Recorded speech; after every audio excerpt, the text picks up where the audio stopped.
Drama bersiri kasih yang terkorban adaptasi telenovela Lad Owes My Life bakal bersiaran di Astro Prima bermula 13 Julai 2026.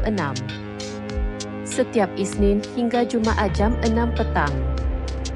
Drama dengan 60 episod ini ditulis skrip oleh Adib Zaini, Fahzai Al-Khairid, Nur Sheila Anwar, Najmi Mazius, Noor Inshirah. Diarahkan oleh Syahrulizad Mohamdin dan Q. Ari Ashari.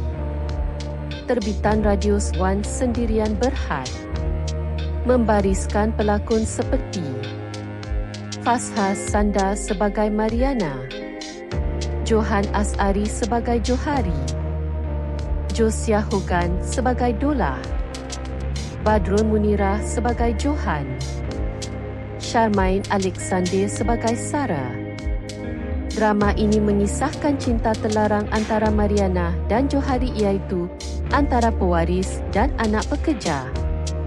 Ia telah menyebabkan satu konflik. Sehinggalah 20 tahun kemudian, muncul semula kisah lampau yang membangkitkan pengkhianatan keluarga dan dendam. Apa yang berlaku? Jangan lupa menonton drama kasih yang terkorban.